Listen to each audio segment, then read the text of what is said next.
Usually when we talk about a medical diagnosis, there is this expectation of absolute precision. Oh, definitely. It feels almost like engineering. You Yeah. fall, you break your arm, you go to the hospital, Right. and the doctor puts your arm under the machine. The x-ray shows that jagged white line on the screen, and the doctor just points at it and says, yep, there it is. That's the problem. It's a very binary experience. I mean, it's broken or it's not broken. Yeah. You can literally point a finger right at the issue. Yeah, and there is a profound psychological comfort in that. We love things to be visible. We really love when our problems can be neatly categorized, put in a box, and treated. Absolutely. We crave that definitive thing we can look at. But then, you pivot from medicine to the realm of deep existential philosophy, Wonderful, yeah. specifically the ultimate goals of spiritual traditions, and suddenly that x-ray machine is completely useless. You are looking at a landscape that is incredibly murky. It actively resists being put into a box. It is the absolute definition of diagnostic muddy waters. When you start asking questions about the fundamental nature of existence or what happens at the absolute end of the spiritual path, human language just starts to break down. Yeah. We try to use our binary x-ray machine vocabulary to describe something that completely defies it. Which is exactly why today's deep dive is going to be so fascinating and honestly a little challenging, because today, for you, our listener, we are embarking on a massive, profound exploration. We really are. We are taking a microscope to a very specific, deeply detailed draft manuscript by Sunyo.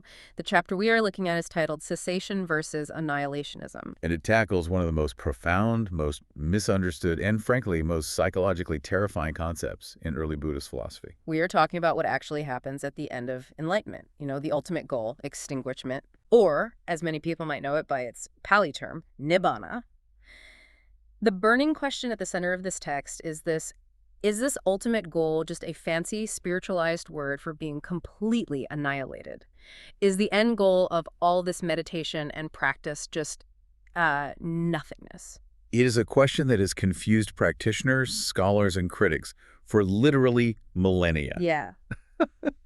The mission for this deep dive is to carefully, meticulously dismantle the philosophical wall between cessation, which the text defines as the ending of selfless processes, and annihilationism, which is the destruction of a self. And we are going to go through this entire chapter, leaving absolutely nothing out, because every single piece of this puzzle is required to see the full picture. Okay, let's unpack this. Yeah. Because to the modern ear, if I say cessation and annihilation, I mean, they sound like perfect synonyms. They do sound identical. Right. If my car engine ceases to work or if it's annihilated by a wrecking ball, the outcome is the same. The engine is done.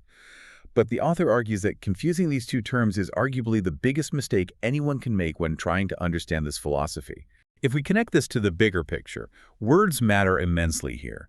The distinction between losing a self and the cessation of suffering isn't just some dry academic debate over ancient grammar. No. It fundamentally changes how you view your entire existence. It changes your daily anxieties, your relationship with your own mind, and ultimately your fear of death. So to even begin to understand what cessation actually is, the text suggests we have to start by looking at what it isn't. Exactly. You have to understand the specific philosophical traps, those wrong views that the Buddha was trying to steer people away from. And that takes us into a famous discourse called the Kakkanagoda Sutta. Right. The text outlines a spectrum of views on survival after death here, but it highlights two massive extremes that most of the world falls into. Yeah, the two dominant paradigms of human thought. The Pali terms used are atthita and nattita. Let's define those. So atthita translates to the belief in eternal survival. It's eternalism.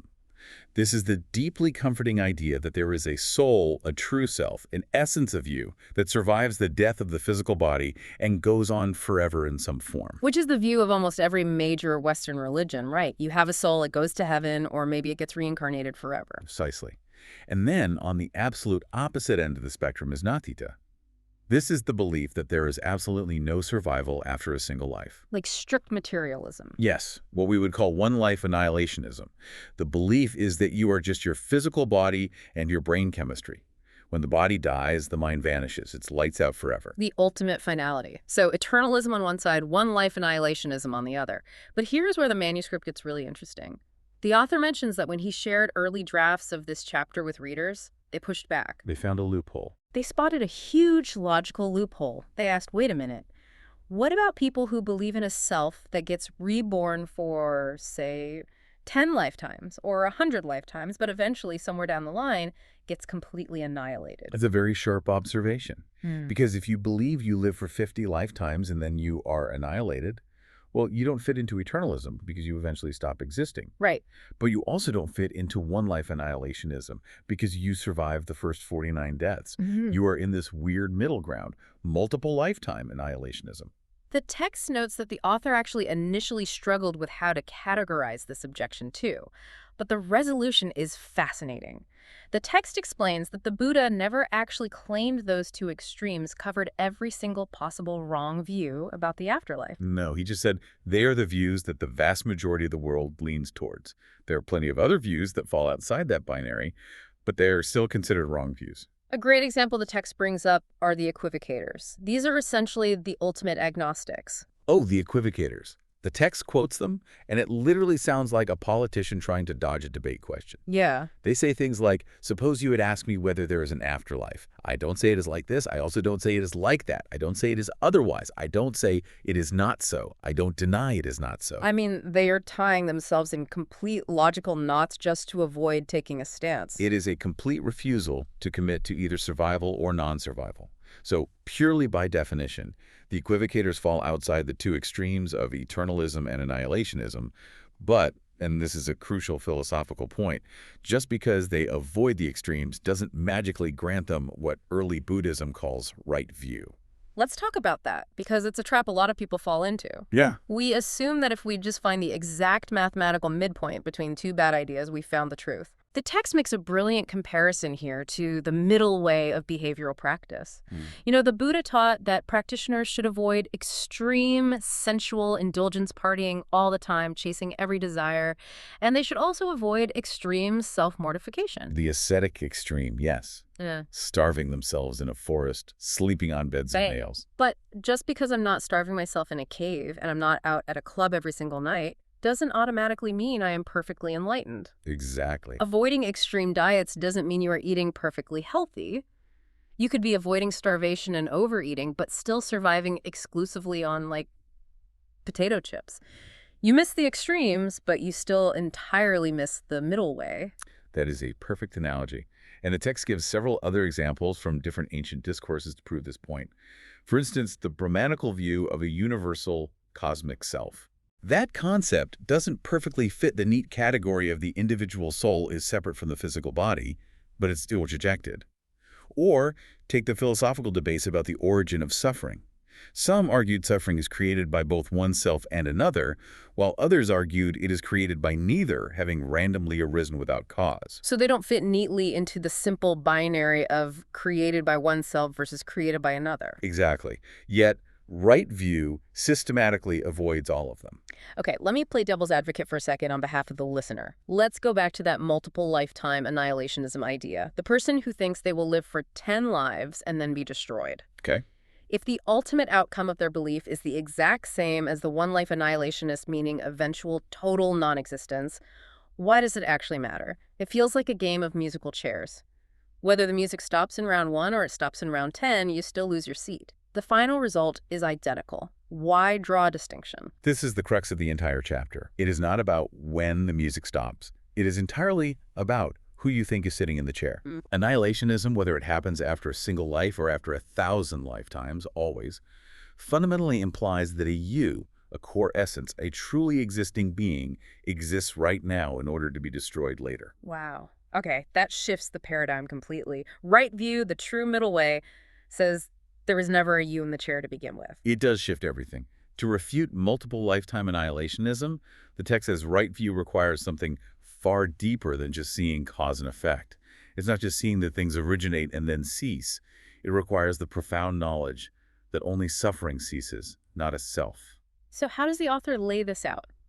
How does right view avoid one-life annihilationism? By seeing the origination of things, knowing that causes and conditions lead to continued rebirth. Because the one-life person thinks there are no causes, you just die and it's over. Exactly. Then how does right view avoid eternalism?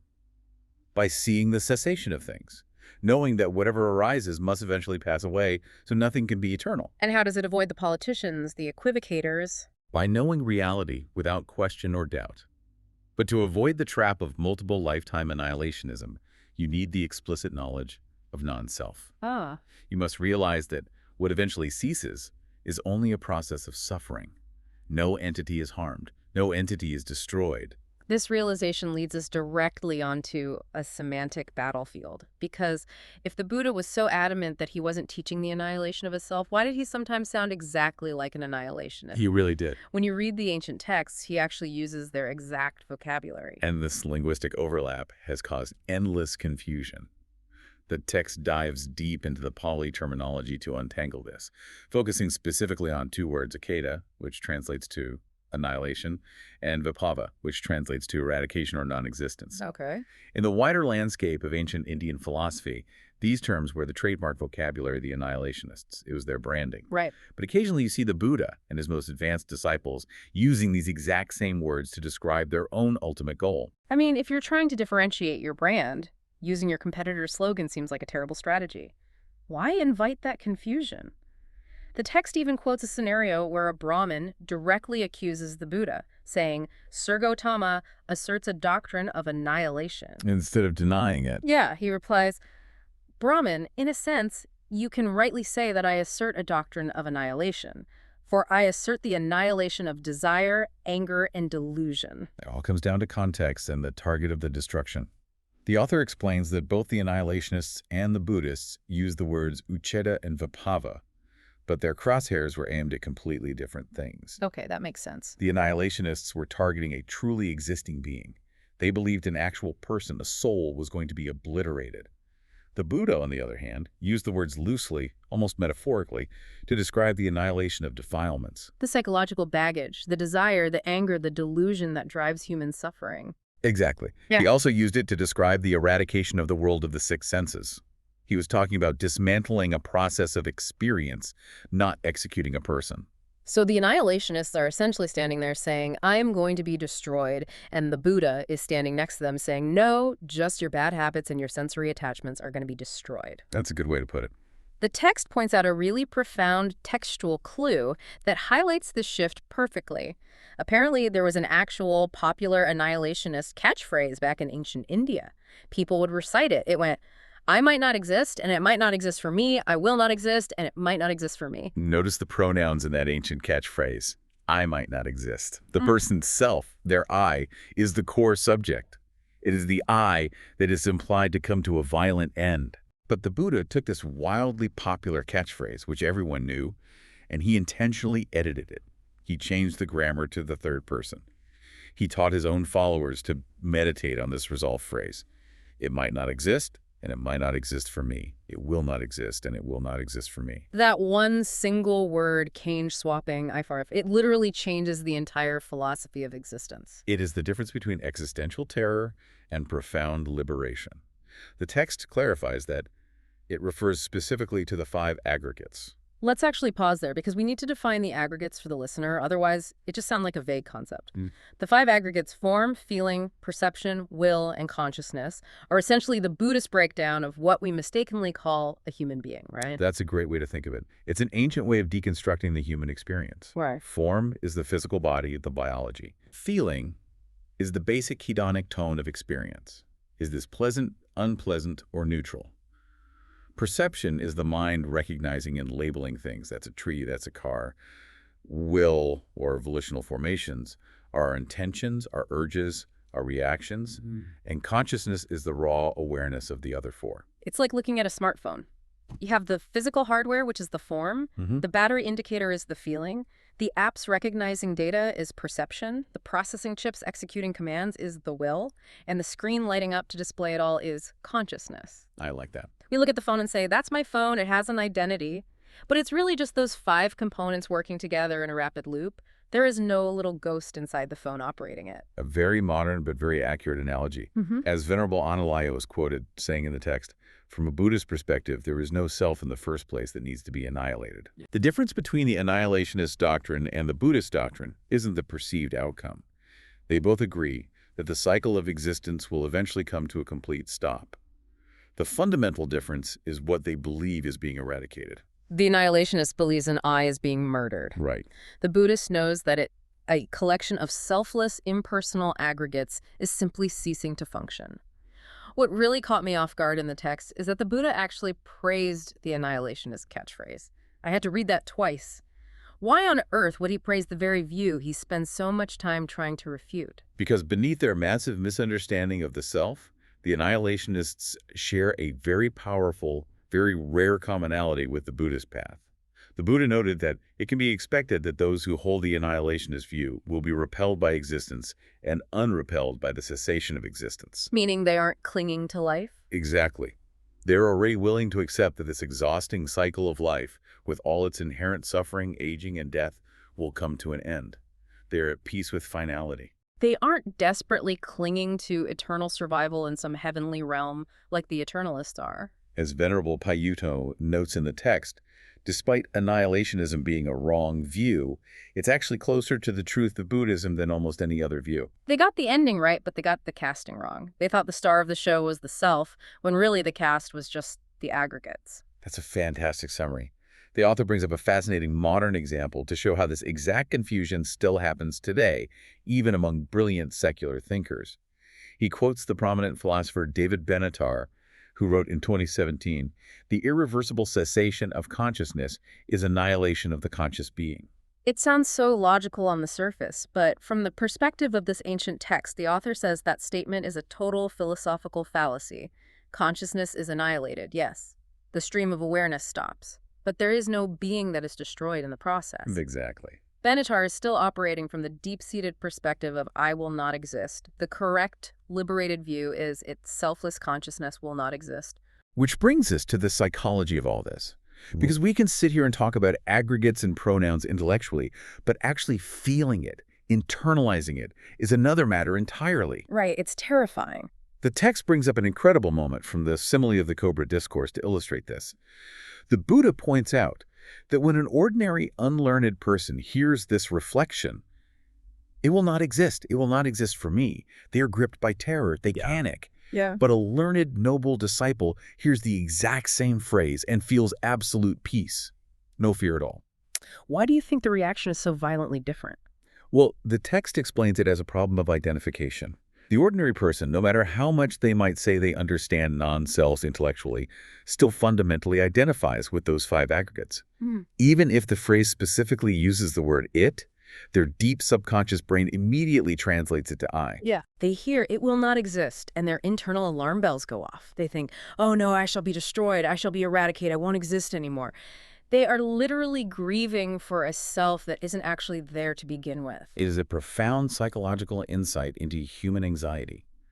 As long as there is still a clinging sense of self, you will identify with phenomena on a deep, emotional, existential level. Any threat to the phenomena feels like a threat to your life. Wow. The text quotes an ancient commentary that describes this visceral reaction vividly. It says, ordinary people perceive the idea of cessation as if they themselves fall down a precipice. It induces vertigo. Like staring over a cliff. Exactly. But the noble disciple has developed strong experiential insight. They have seen through the illusion. When they hear the music stopping, they don't think I will be annihilated. They just think it's only produced things that have arisen, only produced things that will cease.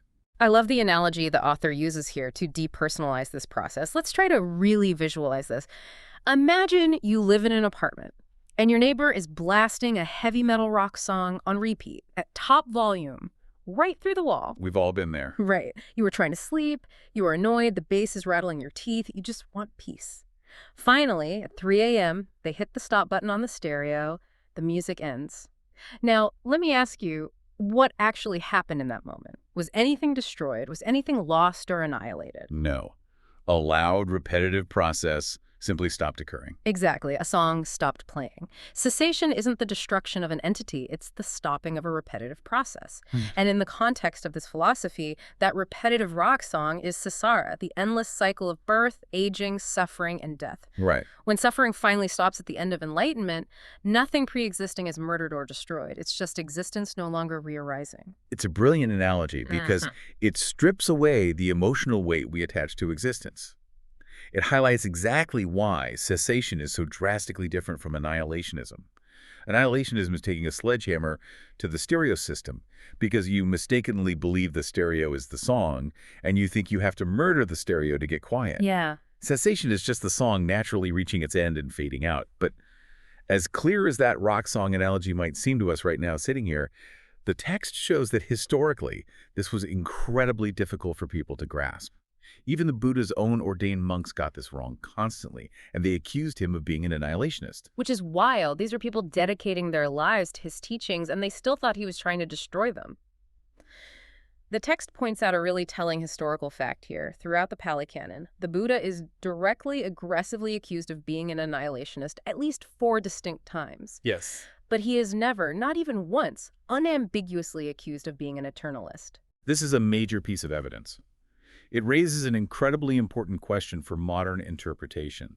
There is a trend among some modern scholars to argue that the Buddha actually taught that some transcendent, eternal true self or cosmic consciousness continued after enlightenment. Right, the hidden self theory. But if that were true, if he was secretly teaching an eternal, blissful continuation, why was he never accused of eternalism by his critics? The fact that outside philosophers and even his own confused monks constantly mistook his teachings for annihilationism strongly implies that his actual doctrine was a cessation with no remnant. There was nothing left over to continue, which is why it looked so much like annihilation to the untrained eye. To really illustrate how this confusion played out in real time, the author shares the story of a mendicant named Yamaka.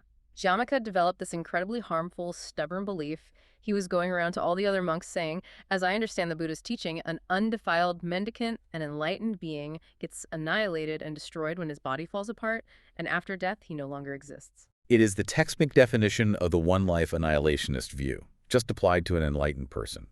The other monks are horrified by this. They try to correct him. They explain why it's wrong, but Yamaka is stubborn. He digs his heels in.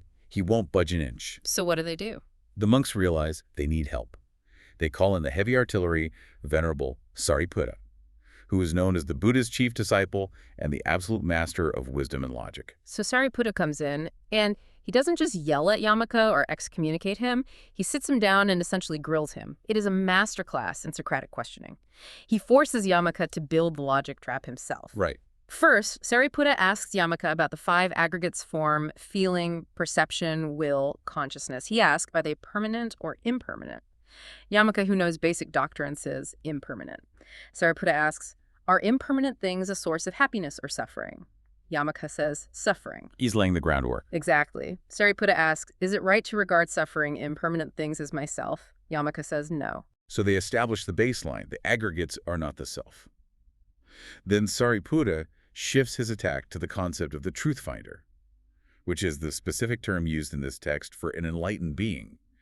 He deploys what is known as the tetralemma. Let's break down the tetralemma because the text mentions it a lot. It's basically a 4-cornered system of ancient Indian logic that covers every single possible relationship between 2 things, right? Yes. In Western logic, we usually just have A, Ray.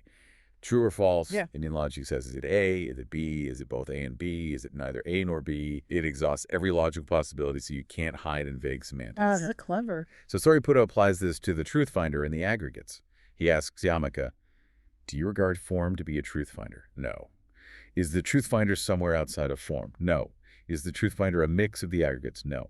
Is the truth finder something completely separate that has no aggregates at all? No. Sariputta boxes him into a corner.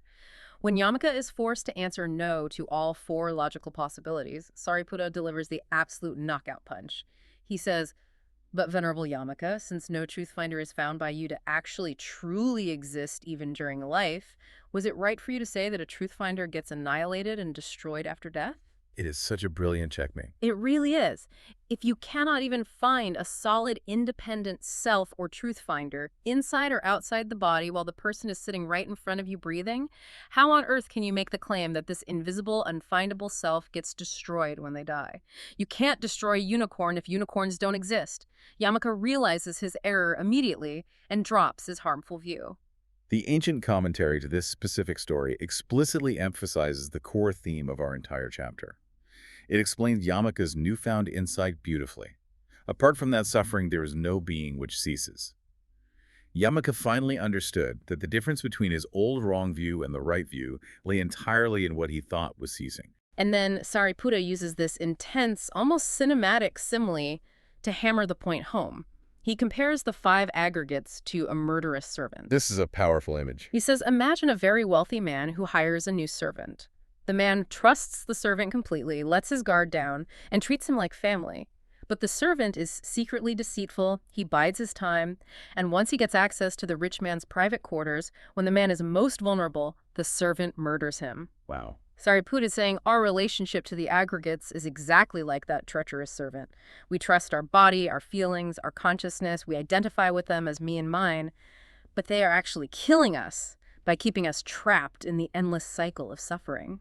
It is a stark, visceral warning against identity view. You have to learn to see the aggregates as murderers, not as yourself, not as a safe harbor. And this realization brings us to one of the most famous and simultaneously most fiercely debated statements the Buddha ever made. It's found in the simile of the Cobra Discourse. Yes, this quote is the battleground for so much modern scholarship. In the discourse, the Buddha is addressing the fact that people slander him. He says they falsely claim he asserts the annihilation of a truly existing being. He denies this accusation, and then he delivers this defining statement. In the past, and also now, I assert only suffering and a cessation of suffering. I assert only suffering and a cessation of suffering. It sounds incredibly straightforward. But the text details a massive scholarly controversy surrounding this single sentence. Many modern scholars, such as Premasiri, argue that this quote shouldn't be taken as a deep philosophical truth about reality. They claim it's just a pragmatic summary of his teaching method. Right. They interpret it to mean something like, look, I only teach practical stuff about how to reduce stress in your life. I don't care about heavy ontological philosophy or what happens after death. It makes the Buddha sound like a modern wellness coach. Exactly. Like he's just offering life hacks. But the author of our text completely, systematically dismantles that pragmatic interpretation.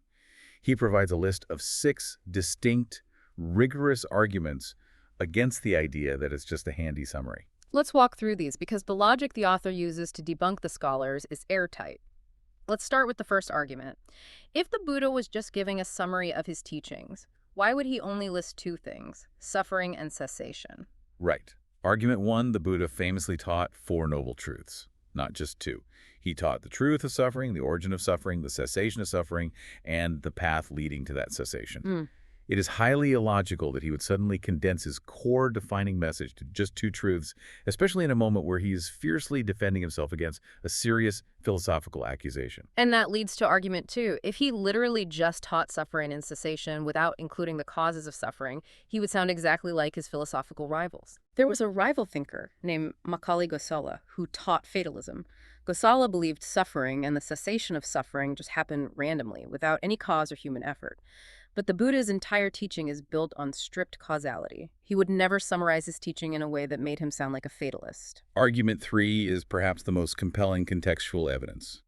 The author calls out the scholars for contextual isolation. They take this quote out of the discourse and look at it in a vacuum. But in the actual simile of the Cobra Discourse, this statement is a direct, immediate, point-by-point response to an ontological accusation of annihilationism. Let's clarify ontological for a second. It means a claim about what actually exists in reality, right? Yes. The accusers are making a definitive claim about what exists. They say a self exists and the Buddha destroys it. If someone attacks you with an ontological claim, you must defend yourself with a counter-ontological claim. The Buddha is making a statement about what actually exists. He's saying, you think a self exists. I assert that only suffering exists. That makes perfect sense. And argument 4 backs this up with a parallel text. In the Anuruddha Sutta, a monk realizes that there is no self. He is questioned by wanderers, and he gives the right answer. When he reports back, the Buddha praises him using this exact same phrase, only suffering and a cessation of suffering. Exactly. In that context, it's undeniably a statement confirming the ontological reality of non-self. It's not a generic slogan. Argument 5 looks at the specific Pali grammar. The word translated as assert is panyapati. In the context of ancient philosophical debates, this word is specifically and exclusively used to make ontological claims about the fundamental nature of reality. He's asserting what is, not just what is a useful practice. And finally, argument 6, which is just practical common sense. The text notes that the Buddha said he was abused, reviled, scolded, and harassed just for making this statement. Why would rival philosophers aggressively harass and abuse him if he was just giving harmless practical advice like, I only teach how to end stress? No one gets beat up for teaching mindfulness.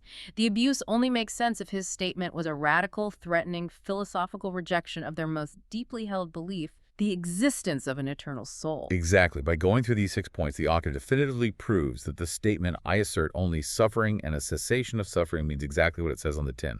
What actually exists, only suffering. What actually ceases, only suffering. There is no self-hiding in the margins. But then the text brings up another layer of modern scholarship, specifically scholars like Venerable Analayo, who take this misinterpretation a step further.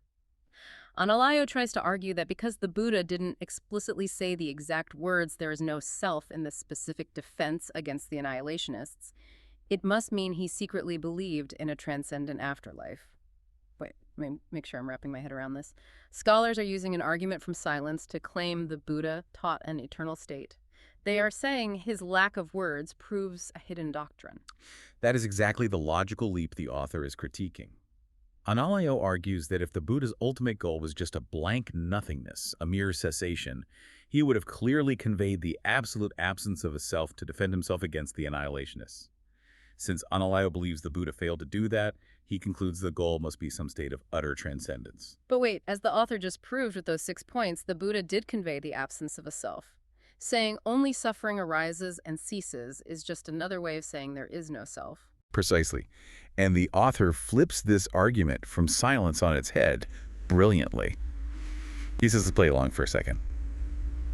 Imagine if the Buddha did secretly believe in a transcendent, eternal continuation of consciousness after death. Yeah. Think about how incredibly easy it would have been for him to disprove the annihilationists. Oh, totally. He could have just gathered everyone around and said, guys, relax. I am not an annihilationist because something continues after death. There is an everlasting conscious state. You don't get destroyed, you just transition. Yeah, it would have taken 5 seconds to clear up the confusion forever. Don't worry, you go to the unconditioned realm, boom, debate over. But he never, ever said that.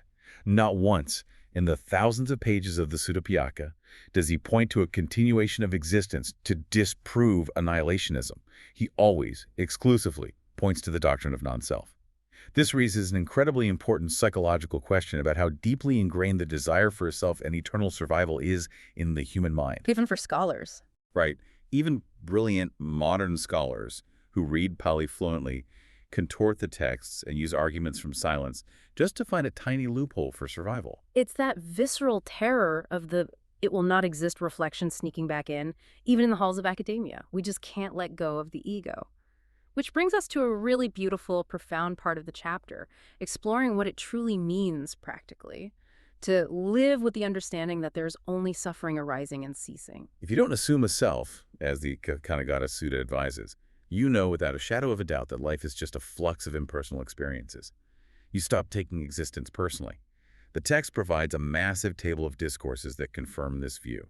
Discourses featuring monks and nuns like Vajira, Anuradha, Upasiva, Kassapa, Yamaka, Bimbisara, they all face the ultimate questions, and they all conclude the exact same thing. No being, no truth finder, no self, just phenomena arising and ceasing. The author shares this incredible cinematic story from the Theragatha about a monk named Adimutta to show what this looks like under pressure. Adimutta is walking alone through a forest, and he gets captured by a violent, murderous tribe. They surround him. They are going to kill him, either as a blood sacrifice or just to steal whatever meager wealth they think he has. It's a terrifying situation. Almost unimaginable. But Adimutta just stands there. He doesn't tremble. He doesn't beg for his life. His heart rate doesn't even spike. He looks completely calm. The chieftain of the tribe is completely baffled by this. He's used to his victims panicking.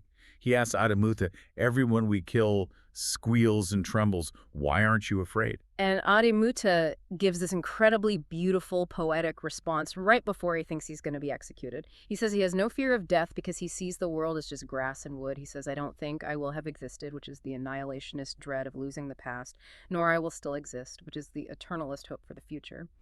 Only produced things will be eradicated. Why mourn over that? It is a stunning, real-world display of realizing non-self in the face of imminent, violent death. Adimutta explicitly says that because there is no self, There is no owner of his life. And if there is no owner, there is no one who can lose anything when the body is killed. Wow. The tribe is actually so moved by this profound fearlessness that they drop their weapons, let him go, and end up ordaining as monks themselves. The author references the grass and wood metaphor from the Jeddah Grove, which perfectly explains Adamuta's mindset. I love this visual. The Buddha is walking with his monks in a forest, and he essentially asks them, if someone came into this forest right now, gathered up all the fallen twigs, the dry grass, the dead leaves, and set them on fire, would you feel like you were being burned? Right.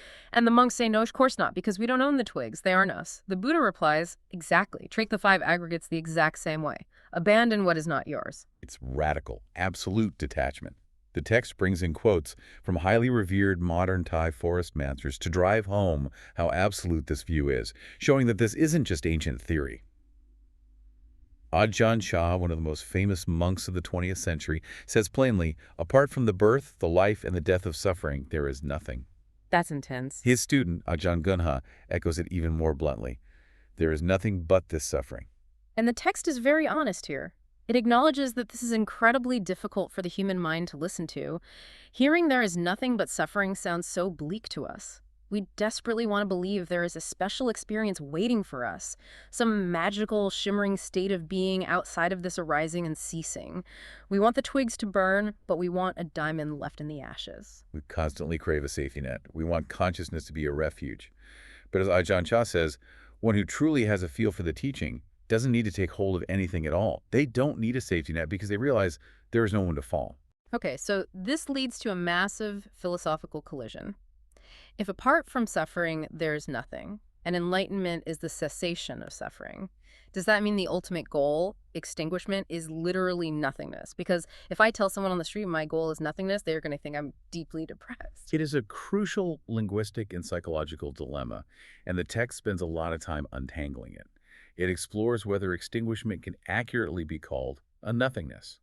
It brings up a discourse where a monk named Venerable Kappa comes to the Buddha.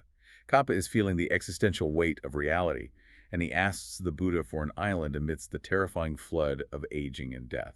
He wants a refuge. And what does the Buddha give him? He doesn't give him a golden palace. He says, having nothing, taking nothing. This is the island. I call it extinguishment. Having nothing, taking nothing. Psychologically, this perfectly describes the enlightened mindset. They have seen through the illusion of self, so they have absolutely no sense of ownership over the aggregates or the world. But the text asks a very fair, very logical question.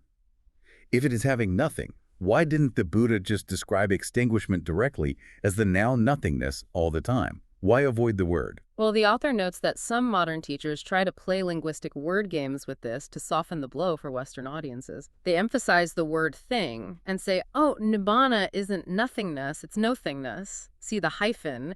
It means it's not a physical thing like a chair, but it's still a mystical reality. But the author shuts that down quickly with basic philology. He points out that this hyphenated trick is just a quirk of the English language. In Pali, the word they use is akinyakana. It doesn't have an equivalent to the English root thing. You can't play that word game in the original language. It simply means having nothing. So if it's not a word game, what is the real philosophical reason he avoided calling the ultimate goal nothingness? Because extinguishment is fundamentally a cessation. And cessation exists as a possibility, not as a substance. The text references ancient philosophical schools like the Sautrantikas and thinkers like Candrakirti and Harivarman to explain this nuance. Okay. They debated this endlessly.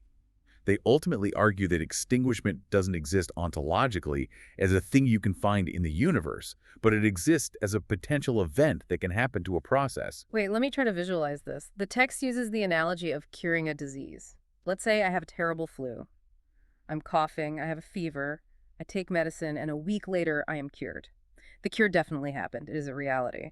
But the cure isn't an entity I can put in a glass jar on my shelf. It's just the absence of the flu. That is exactly it. You can't say the cure is nothing because the healing actually occurred. You feel better. The process of illness ceased. Right. But it's also not a substance that exists on its own independently of the body.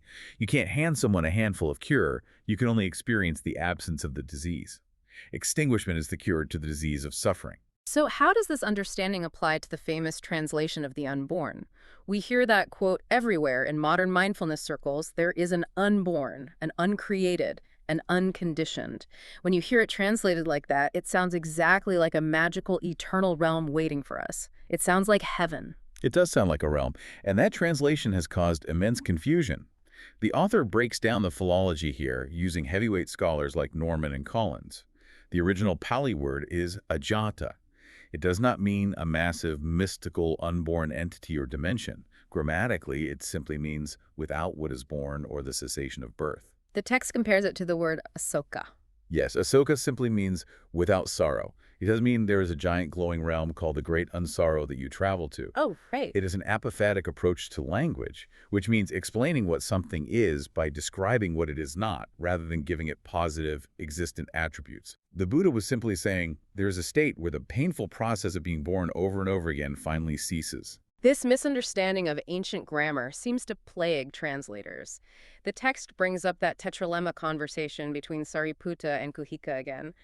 Kuhika asks, what happens after the six senses fade away and cease? Sariputta rejects the proposition that something else no longer exists. But modern translators often mistakenly render Sariputta's rejection as nothing else exists. And the author points out that translating it as nothing else exists completely breaks the logical structure of the tetralemma and ruins Sariputta's argument. The grammar of the Pali phrase anyakichi strictly demands something else. Oh, wow. If you use the wrong translation, it makes it seem like Sariputta is forcefully rejecting the idea of nothingness, implying there must be something left over, when in fact, with the correct translation, he is simply rejecting the annihilationist idea that a self ceases to exist. It all comes back to the psychology of the audience. The author argues that the Buddha avoided saying you will become nothing because, frankly, it causes emotional panic. It triggers that exact fear we talked about in the Cobra Discourse. If you tell an ancient Indian farmer you will become nothing, he's going to run away terrified. Absolutely. Plus, there was already a specific meditative state in Brahmanism at the time called the dimension of nothingness. If the Buddha used that word, people would just think he was teaching them a standard meditation trick. It is far better and more philosophically accurate to focus the practitioner on the active process of ending the dreadful aggregates in the present moment, rather than fixating on a terrifying future state of non-existence. Which naturally leads us to the final hurdle in understanding this. If extinguishment isn't an existent thing, but describing it as nothing causes panic and confusion, how do we actually talk about it? This brings us to the concept of ineffability.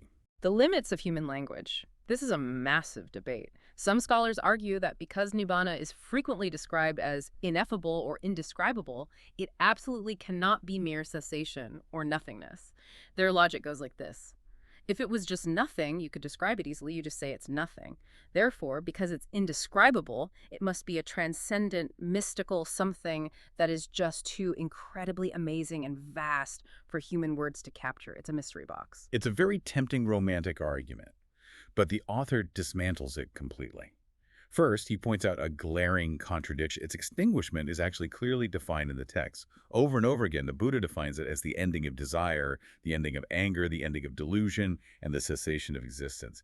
He describes it all the time, so it's not totally indescribable. Right. It's not a mystery box. He tells us what's in it, or rather, what's not in it.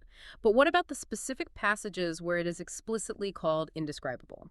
The text brings up the Upasiva Sutta, where the Buddha says, when everything is terminated, all ways of describing are terminated as well. The author argues this doesn't mean the enlightened being is floating in a mystical, beyond words, higher dimensional reality. It means exactly what it literally says. When the aggregates cease to function, there's literally nothing left to describe. Language requires an object. If the objects are gone, the language must stop. The text uses the closing verses of the Udana to illustrate this, and it's a beautiful image. It compares a liberated being passing away to a glowing spark struck from a blacksmith's anvil. The spark flies through the air, gradually fades out, and disappears. The text says regarding that faded spark, there is no destination to describe. And scholars jump on that. They point at that line and say, aha, see? It's an ineffable destination. It's a place beyond words. But the author reminds us of the basic cosmology of early Buddhism. In their worldview, there are only 5 possible destinations for a being after death: hell, the animal realm, the ghost realm, the human realm, and the realm of the gods. The liberated being, the faded spark, doesn't go to any of them. So you cannot describe their destination because they literally do not have one. Oh, I see. It's like if I asked you, can you describe the color of the unicorn living in your backyard? You wouldn't say, the color is ineffable. It transcends human vision. You would just say, I can't describe it because there are no unicorns in my backyard to describe. Exactly. The lack of description isn't proof of transcendence, it's proof of absence. The text then unpacks Sariputta's concept of papanya, which translates to elaboration, or the proliferation of thought. Sariputta makes a vital philosophical point: elaboration. Our ability to think and describe only extends as far as the six senses, the five physical senses plus the mind. So to try and describe something outside the realm of the six senses is literally to speak nonsense. Yes. And the annihilationists actually prove a subpoint here. Language can describe non-existent things. The annihilationists use words all day long to describe their imaginary self. They write poems about it. Therefore, when the texts say an enlightened being is free from elaboration, it doesn't mean they have tapped into a wordless mystic realm that is too profound for verbs and nouns. It means they have completely stopped the mental habit of imagining things existing beyond what is actually present in the senses. They stop spinning stories. The author quotes Ajahn Brahm, bringing in an analogy from Alice in Wonderland here, which is so perfectly fitting. The king is looking down the road, and he asks Alice if she sees any messengers approaching. Alice looks and says, I see nobody on the road. And the king, completely misunderstanding grammar, replies, I only wish I had such eyes, to be able to see nobody, and at that distance too. It perfectly humorously illustrates the absurdity of reifying nothing into a something. We treat nobody or nothingness as if it's a noun, a glowing entity we can perceive if we just squint hard enough. We want to see nobody. But wait, let's look at this from one more angle. If we go back to the idea that religious experiences are just inherently ineffable, the author brings up an argument by a scholar named Schulman. Schulman asks, why do we reserve the word ineffability exclusively for super profound, mystical religious stuff? Right? He brings up the taste of an orange. Think about it. Even the taste of a simple, everyday orange is technically ineffable. You can write 10 pages describing the chemical compounds, the ratio of sweetness to acidity, the texture of the pulp, but you can never, ever fully capture the actual lived experience of the taste in words. Words will always fail the actual experience. But if I eat an orange and I look at you and say, it tastes like an orange, and you have also eaten one, you know exactly what I mean. There's no mystery. Exactly. And the author argues the exact same dynamic is true for Nibbana. Anyone who has actually experienced the cessation of suffering, the noble ones who have walked the path, it was exactly what the Buddha meant. They taste the orange. It is only ineffable or mysterious to ordinary people who haven't experienced it yet, and who are trying to imagine it using the wrong vocabulary. So calling extinguishment ineffable isn't a sign of ultimate mystical profundity. It's just acknowledging the basic logical limit of human language. Yes. The author concludes that claiming Nibbana is an ineffable something is actually a philosophical cop-out. It's shirking the hard job of explaining what the texts actually say. The Buddha's reason for saying all ways of describing are terminated was simple, entirely logical, and deeply profound. You simply cannot describe what is no longer there. Wow. Okay. We have covered an immense amount of ground today, and I feel like my brain has been stretched in 5 different directions. We've traveled from the tricky, logical loopholes of multiple lifetime annihilationism all the way through the terrifying but ultimately liberating realization that there is no I to be destroyed. We've seen how centuries of scholars have misinterpreted the Buddha's defense of his teachings, twisting his words to find a hidden soul.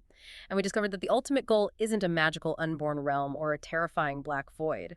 It's simply the profound, peaceful cessation of the rock song of suffering. It requires a complete paradigm shift. You have to move away from the existential fear of losing the self and step into the profound peace of realizing there is only an impersonal process, a process that can finally be brought to rest. And that brings us to our final thought for you, our listener. We talked about Arimutta, the monk who faced a murderous tribe with complete calm because he viewed his body and his life as just grass and wood that didn't belong to him. That realization brought him absolute fearlessness. So if you are listening to this right now, maybe you're on your commute or washing dishes, here is something I want you to actively mull over today. Think about the biggest anxiety or stressor in your life right now, the problem that is keeping you up at night, tying your stomach in knots. What happens to the physical sensation of that anxiety if, just for a moment, you stop treating it as a personal attack on you? What if you instead view it simply as an impersonal process, just a temporary fluctuation of form, feeling, and perception that arose because of conditions and is bound to eventually cease? If you truly realize there is no you in the center of it all to be harmed, what is left to fear? That is the ultimate diagnostic clarity we were looking for. Once the illusion of the self is finally removed from the X-ray, all that remains is the cure. Thank you for taking this deep dive into these incredibly dense, rewarding sources with us. Remember, true knowledge isn't just about accumulating facts about ancient philosophy or winning semantic arguments. It's about fundamentally changing how we see reality, right here, right now. Take care, and we'll see you next time.